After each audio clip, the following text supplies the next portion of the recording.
course of the spring and summer about Caleb Taylor. I was wondering how he carried that into fall camp so far. I think me and Caleb had a conversation at the UCF game last year, and he wanted to play more.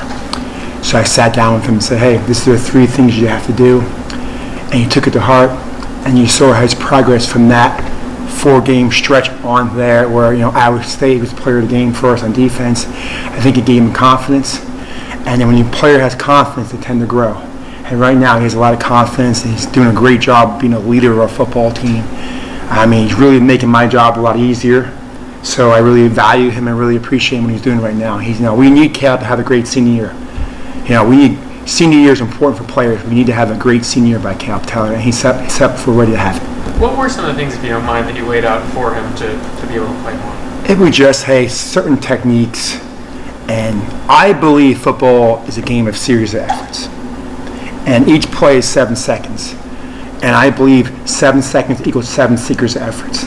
And we kind of talked about that. And from there, he's playing fanatically, hard, physical.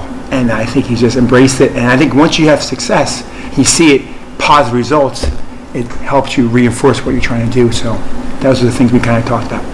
Go ahead. All right. There's kind of a natural progression you see with defensive tackles. They come in as young guys. You want them to play a little bit. Once they get to a certain point, then they play a little bit more, and then all of a sudden they're the guys. You've had that progression with DJ and with Tommy being in the program. What have they shown you, and what do you think of the way that they've kind of grown through the program? Well, first of all, it's a journey, especially playing defensive line. It's hard. It's really, really hard. And it's really demanding, and it's a game of strength interior-wise.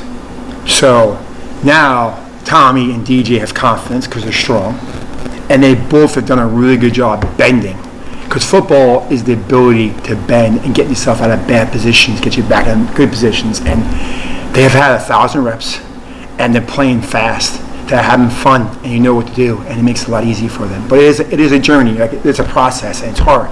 So 2 years ago, we threw them in the fire to get the results we want this year. So we're developing with the program. Coach Leopold talks about how we develop players. And they're right on path to have a good season for us. Coach singled out Tommy as one of the players that kind of stood out during the scrimmage. What did he show you? He's just playing really fat and getting great knockback with separation.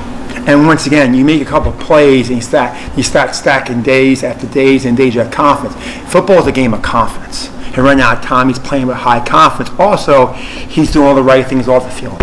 Great GPA this spring, summer of 4.0. And I've said to you guys a long time we've done handles off the field things correctly. His on the game field will keep producing at a really, really high level. So we're really excited about Tommy.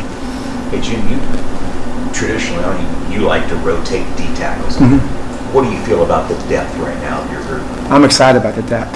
I'm really pleased. Really pleased with all of them. I'm pleased with Marcus and Blake. They've done a really good job. I gave them a really good challenge. I told them, this summer, you have to do all these things, because when you come back for day one, you have to be exponential better than you were at the end of spring practice. And I gave them a lot of stuff to do. And to their credit, they did it. And now they're starting to perform at a level, and we keep building depth. Plus, John, competition is really important here. I want a lot of guys competing for jobs. I want to talk about what you think of your young guys, Calvin, Harold. What do you see from them? Marcus is a really good athlete, and he's starting to play faster, and he's starting to really understand the position. And right now, he's practicing at a high level, and the numbers, the science back that. Blake is really growing as we speak. He just turned 19 years old. He's 295 pounds. He's really strong, really physical, and he's a really good athlete. I like where those two guys are going. We're not even close to where we need them to be, but every day they're getting better and better, and they're flashing plays. Where the older guys look at me, I'm like, yeah, they're coming.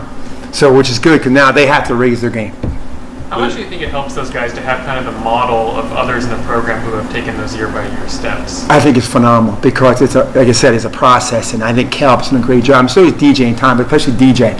He said, 2 years ago when I won the game, I would get knocked back, thrown around, pancake and turn, and he's done a really good job relaying the message. So really, it's good for them, because it's hard. Football is hard. We have this misconception that football is easy, because you see what happens on Saturday. They don't understand it takes 350 days of hard work to get the results you want. When Blake came in, he had been an edge guy on defense in high school. He was a tight end in high school. He had to add all that weight and everything. Was it weight room, nutrition, all of the above? I think it's been everything. Yeah. First, he's the right person. Yeah. Mike Blake really cares, has high character, has a great mom and dad. So when I met him, I knew he had all the intangibles to be successful. So we get him here. He's in a small program, really rural town. Comes here. Now we got all the resources from Coach Sleeve. We got all the resources from the nutrition, and then he's just skyrocketing. And now, today, he made 5-6 plays where I looked to the sideline, and the guys looked at me and like, oh, okay. So, which is good to see. But he's done a great job, but it's the player. Like he made a decision. Like, you come here and you redshirt, it's humbling. And he wants to play. So he's doing whatever he can do to give him an opportunity to play for us this year. What's the next step for DJ, and how good can he be this year? I'm excited about him. I'm really, really excited about him. First of all, he practices really hard. And he's really violent. And now stuff is coming to him naturally. And it's like, today was a perfect example. He comes to the sideline and he's correcting himself. Coach, I did this wrong. That's exactly what I want now. After 3 years, he knows exactly what I want, and he can correct himself. So once you start doing that as a player, like, good things usually happen after it, in my experience. Spring, it seemed like Javier maybe took some time to get acclimated. How have you seen that acclimation process continue, and how's he doing now? Well, I think it's hard. I mean, just because you transfer to a school, it's hard. The scheme is different. How he practices is totally different. And then as he gets more and more comfortable, I see his play getting better. He's a really good athlete. And he can run, he can bend, he can do some stuff to help us. So as each day, he gets more and more comfortable, I challenged him this summer. He had a lot of stuff he had to do playbook-wise, and he did it. So we'll just continue to watch him grow. You mentioned the athleticism, and I think you've talked about maybe pass rush ability for Javier. Just how useful is it to kind of have that in your bag for the rotation? Yeah, because he's just a good athlete, and he can bend, he can move, and he can use his hands. So it's good. Yeah, well, he's going to help us. We need all of them. Like I told the players they have to practice today. Don't be delusional. We need everybody in this room. We're going to have injuries. We're going to have stuff happen. We need every single person, and you can't compare yourself. I tell the players, stop comparing themselves. It's your play. It's your journey. You're just getting better every day, and usually the results take care of itself. Is that it? Cool. Thank you, man.